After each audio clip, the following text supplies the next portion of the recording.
Hey everyone, welcome to our very first Facebook Live. My name is Chelsea Lewis. I'm the Communications and Change Manager here at Aquaterra, and today I'm joined with Sarah Kaut. I'm the Solid Waste Operations Assistant Manager. Perfect. So we wanted to spend a little bit of time talking about something that has come up quite a bit lately, and that is curbside recycling and in particular contamination in the recycling. So I have some questions for Sarah.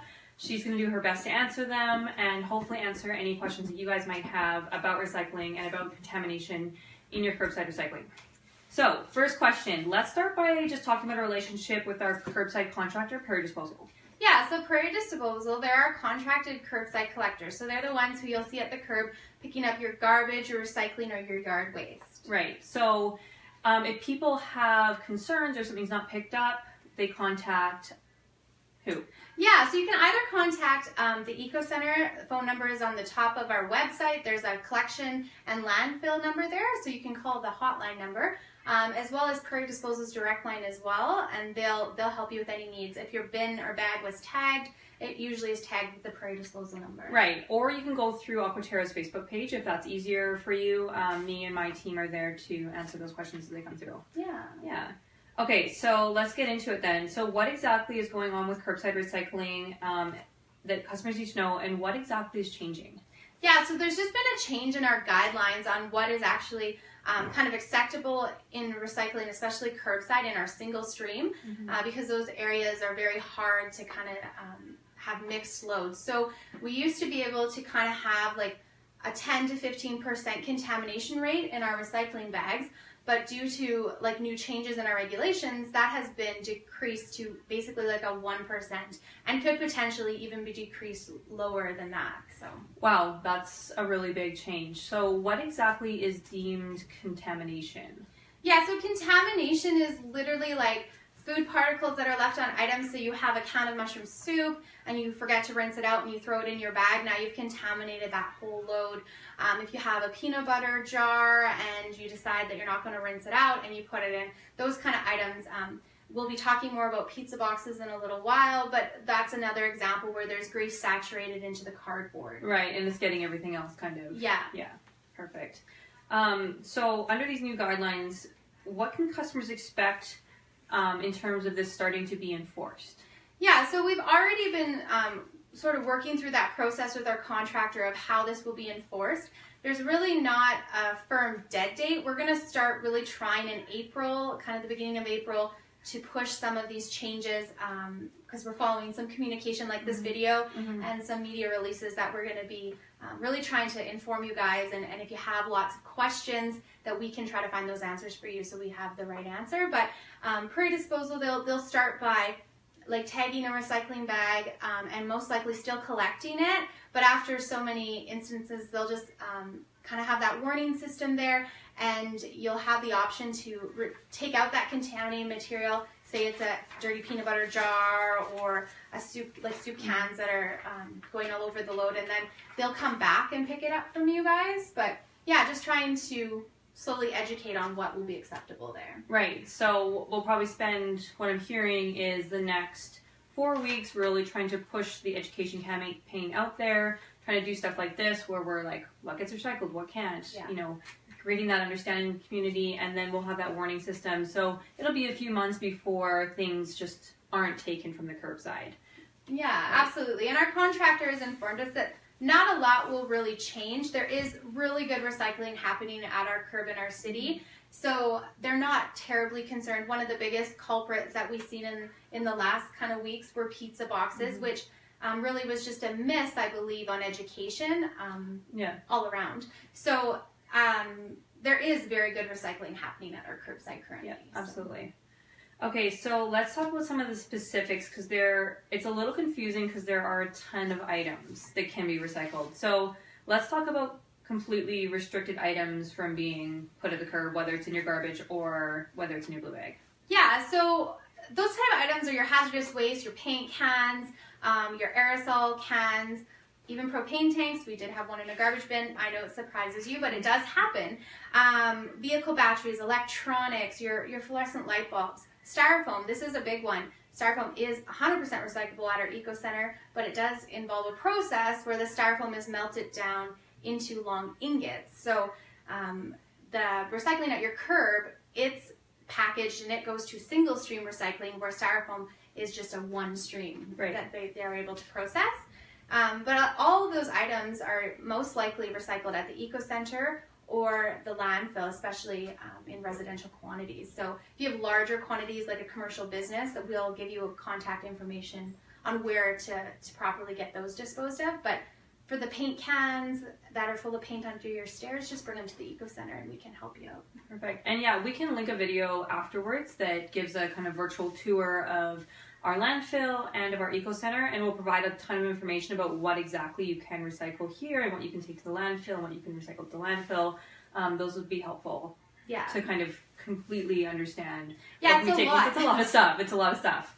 Yeah. Okay, so let's get into some of the things going to be brought at the blue bag, put in the blue bag. So I have a little basket of things here, and I'm just going to pull things out, and then you can kind of give me the lowdown on what exactly can be done with it.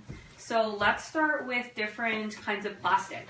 So we have things like this. Yeah, so like a plastic Windex bottle, a quick swish, rinse out, and that can go in your blue bag. It could also go to the Eco Center in Grand Prairie if that's where you do your recycling. Okay, perfect. What about other kinds of plastic? So we have lots of soft plastics, and it is a plastic, but how does it get recycled? Yeah, so a plastic bag, this is kind of one of the ones that can become quite frustrating. It cannot go in the blue bag because in the blue bag recycling, it's a single stream, so it's on a conveyor belt, so the bags will get caught up in the conveyor belt, causing issues later on down the recycling process. Also, our contractors at the curb sometimes aren't sure, is that a bag full of garbage or is it just bags in there? But they can be recycled through our tin and plastics program at the Eco Center because that's a different processing that happens for those materials. Right, there's a confusing one because plastics, as long as it has that triangle on the bottom of it that says 1 through 7, those can be recycled. Yeah. This does have a number 4 on it, but it's not a hard plastic, so technically it can't go in your blue bag, but it can be brought to the Eco Center. Yeah, there's always some kind of loophole. Right, that's a confusing one. Okay, what about different kinds of tin and metal? Yeah, so your tin cans, for example, that's a great one. They're fully recyclable in your blue bag or at the Eco Center, your recycling center in town. Just to make sure that they're rinsed out of any food particles. A tip that I use is when I'm doing my dishes, I just throw them in the sink, let them soak for a bit, and then when I drain the sink, they're usually cleaned out, and then I can put them in for recycling. So a question we got on our Facebook was, what about if they still have the label on them? Yeah, it's not a big deal if the label's still on it because that also can be recycled. Right, because it's paper. Yeah.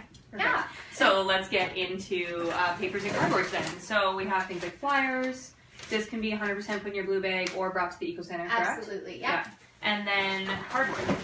Yeah, so cardboard also can be brought to the Eco Center, the landfill, or placed in your blue bag. If you have large quantities of cardboard or like large pieces, if they're cut down to an acceptable amount, and I think it's 2 feet by 3 feet, you can just place it on the curb and put your blue bag on top of it. That way you're not trying to shove it all into a bag. Yeah, because it rips. But yeah, if you have large amounts too, our Eco Center, you can bring it there. They do have open top bins, so you're not having to put it through a little slot. You can just offload it. The landfill also has cardboard bins there that we haul to Prairie Disposal for processing. So there's different options, but if you have any questions, especially with cardboard, just give the hotline a call and they'll be able to direct you. Yeah, perfect. Okay, so another confusing one is coffee cups. Yeah. So how are these recycled? Are they recyclable? What's the deal with coffee cups? Yeah, coffee cups are tricky. So if they're wax lined in the inside, which is the case with both McDonald's and Tim Hortons cups, they are not recyclable. A&W cups, for example, they aren't wax lined and they do have a recycling label on them. Clearly, we don't drink A&W coffee, but I don't know why. But we don't have one here to show. But anyway, those ones are recyclable, and they can go in the blue bag recycling or in the paper bin at the Eco Center. But the tops are recyclable, all the tops of all the different cups. If they have a recycling symbol and they're plastic, most likely they can go in either blue bag or at the Right, that's confusing because I always thought that these were completely recyclable. Yeah, it can be a tricky one to try to figure out. Okay, so I'm going to get into pizza boxes because this has definitely been a hot topic as of late and actually something that I had no idea either because I was like, oh, it's cardboard. It must be recyclable. I've always put these in my blue bag. I've worked for October for 3 years. I didn't know. Yeah. Yeah, so pizza boxes are definitely a tricky one. You'll kind of come from two camps. There'll be people that have known forever, yeah, they don't go in, they're contaminated. But then there's also some of us who are like, oh, yeah, I guess I never thought of it that way. So think of it more like if you have a piece of cardboard and you place it under your vehicle and you're doing an oil change and the oil from your vehicle spills on that cardboard, it's now contaminated and they'll need to go in the garbage. The same thing happens in a pizza box. So when it's open, the pizza's placed in, the grease, the cheese, any of that kind of stuff is soaking into that material, and now it's become contaminated. So that's why they are not recyclable. Right. So a question that we've gotten just recently about the pizza box, and when we posted about it on our Facebook page, was about the lids.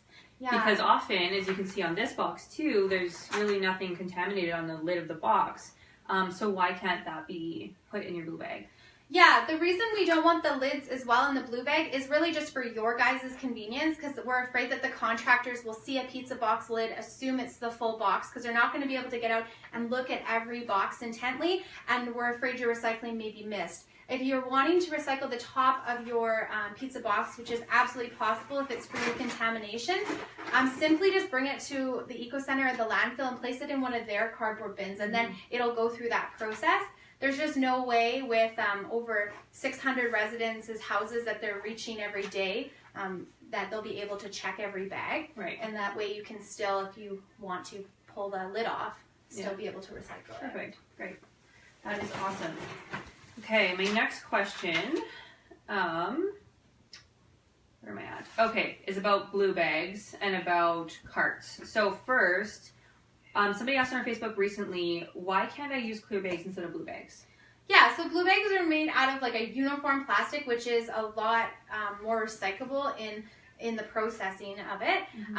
But really the main reason that we use blue versus clear and why there's a distinction is because of the yard waste collection. So what'll happen is when a contractor drives past your residence and they see a clear bag, they're going to assume that it is not recycling, that it's yard waste, and they'll most likely drive past. So the blue bag is really a flag for the driver to see, oh, recycling. So then they'll stop, they'll receive that recycling and carry on. So that's really the main reason for us, is just for that distinction at the curb. Right, and that makes sense. Yeah.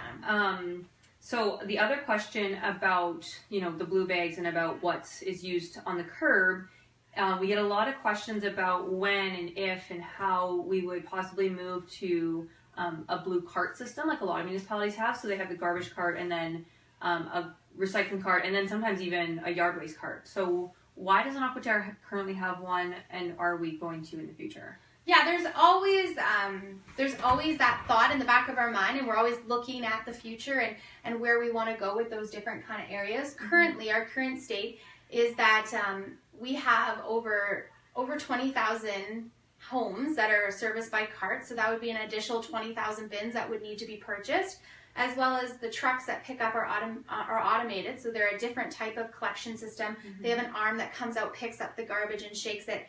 So it would require a contractor purchasing more trucks to be able to service those areas. So there's a lot of kind of overhead cost that would eventually impact the customer if we were to kind of go ahead with it. So we're really trying to spend time figuring out what the best option would be for our company so that the customer isn't impacted by a huge cost on their bill. Right. And then the other issue with the cart system versus bags is, if we circle back to contamination, they're not clear. There's a much more high likelihood that contaminated things would end up in there. They would just be collected, like thrown in, through that kind of arm system on a truck, and we'd probably end up with even more contamination in our recycling, which is something we're trying to avoid.